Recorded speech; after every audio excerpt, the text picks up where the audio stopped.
Well, hello. How the devil are you all? First thing I've got to say is I'm in excess of 160 subscribers now, which is good news. Thank you very much. Keep up the good work. So what have I been up to? Well, the first and probably most obvious thing is I've put the Vance & Hines exhaust back on because the twin shotgun type pipe that I had was straight, dead straight. So it followed that line back. It was tucked, this bit was tucked into the bike a lot closer. But I was catching my leg on it and it was getting a bit warm.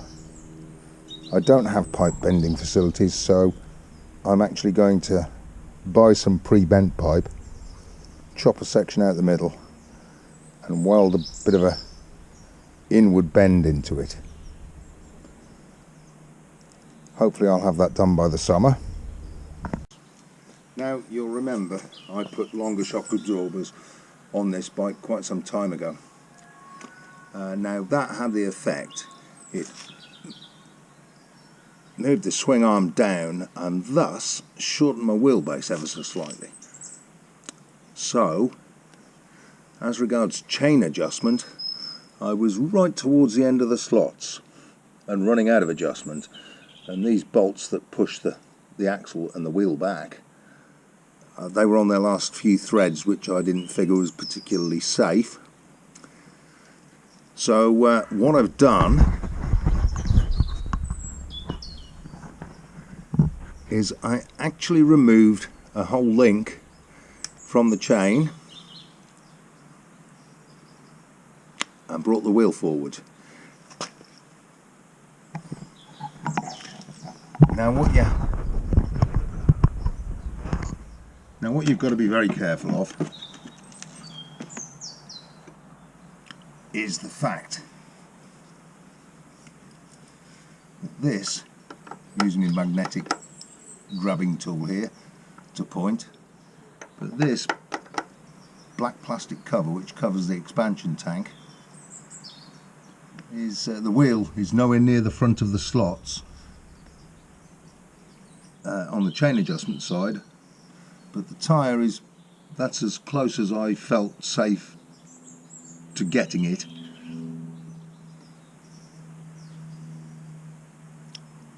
You know, in leaving a respectable gap there. I really didn't want to be getting much closer or any closer to that.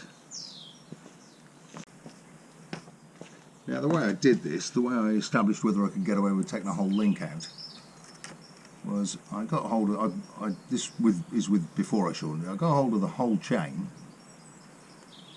moved the wheel as far forward as I dare, got some pliers and twisted it like that.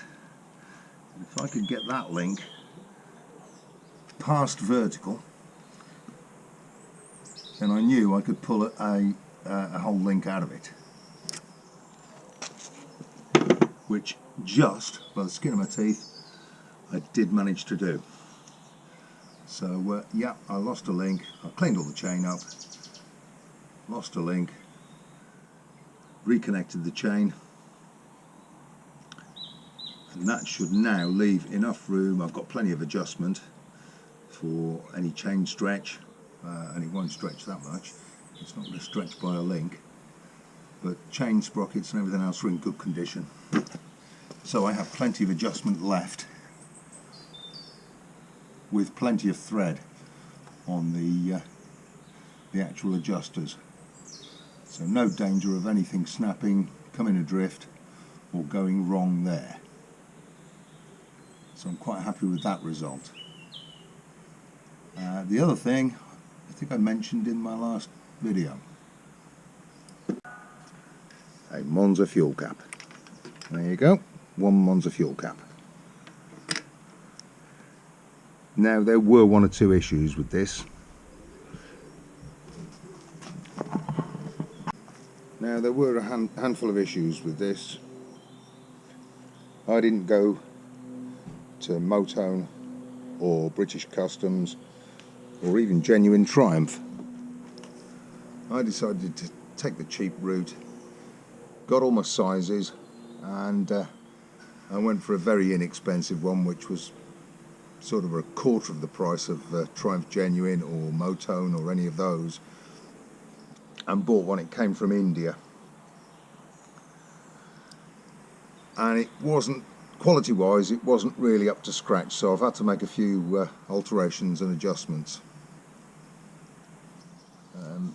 You have an insert, that black piece there, which screws into the tank, into the original cap location in the tank, and then the alloy part, the actual cap, complete with hinge and all the bits and pieces, screws onto a much finer thread on that.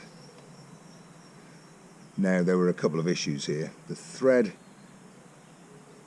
on the tank insert part had been machined using a tool that I think had probably seen better times, and I'll demonstrate using the old cap. The centre bit between the threads was too large a diameter, it wouldn't go in. So that diameter was too big. That diameter there was just too big. It wouldn't go in. So I had to machine that down. It wasn't by a great deal. It was about 1/4 of a millimetre, and that was enough. Machine that down. The actual pitch of the threads was bang on, but because they'd used an old tool, it was very, very rough in between there. So I did that properly. Oh, and while I'm here, the reason I replaced it was the little fold around cover that goes on there, which I've still got, actually snapped off there. I rested it up there when I was fueling the bike up there by the speedo with my gloves, and it just dropped off, broke that off. It still works, but I've been threatening to do a Monza cap, and I can always go back to this. It's not a big deal to take the Monza cap off and put this back on. I've got the choice now. So that's the reason I did it. Now then, the other part that was an issue on this cap. Imagine that black part at the bottom there. What sticks up above that is a very fine thread that was really, really poorly machined. And the thread inside this, inside that collar there, that part of the cap, was also very poorly machined. Now, I didn't have enough metal to remachine that, and it was barely holding it anyway. So basically what I did was I fitted it, I put some liquid metal around the bottom part, screwed this on to get it into the correct position, let the liquid metal go off, then I drilled both sides, drilled and tapped both sides, and put a bolt in so it can't come off now. That bolt passes through the cap and the insert, so there's no way it'll come off now. Now they're stainless steel bolts, this is alloy. Electrolytic corrosion is the biggest enemy of mixing stainless steel with alloy, but in this case that's not a bad thing, because that means it's never coming off again. So if I want to remove that cap now, I have to unscrew the whole thing, insert the lot, the whole thing comes off. Again, it's a pretty easy job. Makes it look a little bit more retro, and that's why I took that route. So we're in the middle of March now, and weather's not bad. Off and on, we've been having rain. We've had a bit of snow in the UK. Cold weather, warm weather. We've had everything, like we do. Every season in a day, they reckon. Well, we have had that on some days. So I've not been riding the bike quite as much as I normally would, but I've still been out and about on it. The cap works fine, it breathes well enough so I don't get fuel starvation due to a vacuum being created or anything like that. The chain runs fine, doesn't rattle or slap. The wheel doesn't, the tyre, sorry, doesn't rub on that expansion tank cover. and the exhaust works just fine. It sounds about the same as the twin shotgun one, but I did do the 12-minute reprogram that you can do on Triumphs because they've got self-learning ECUs. So I put this exhaust system on, ran it for 12 minutes and switched it off, let it cool down. Then when I started it up again the next time, it worked and ran perfectly fine. So I've not had any issues with that. That aside, apart from irregular checks, I've done nothing else with the bike or to the bike, and I've not really been anywhere of great interest.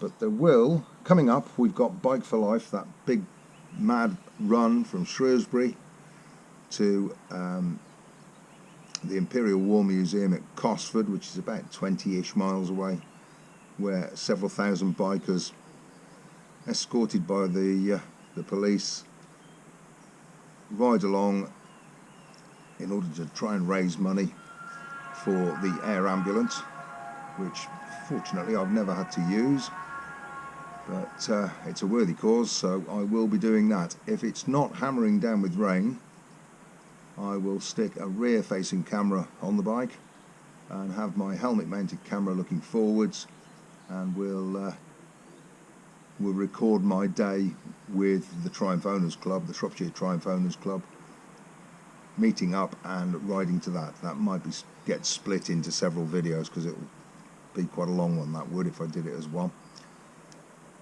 If it's piddling down with rain and I can't use the cameras that have got all the external stuff plugged into them, so I've got exposed microphone ports and all the rest of it, I'll just static record the meet-up and the meet-up again when we get to the destination, and it'll be a much shorter one then, but we'll see what the weather's like. Either way, whatever the weather's doing, I will be going. Until then, thanks for watching. Please like and subscribe. Keep up the good work. You never know, I might be saying, ooh, I've got more than 170 subscribers now. Next time round, we'll see. But thanks for watching, and I will see you soon. Take care.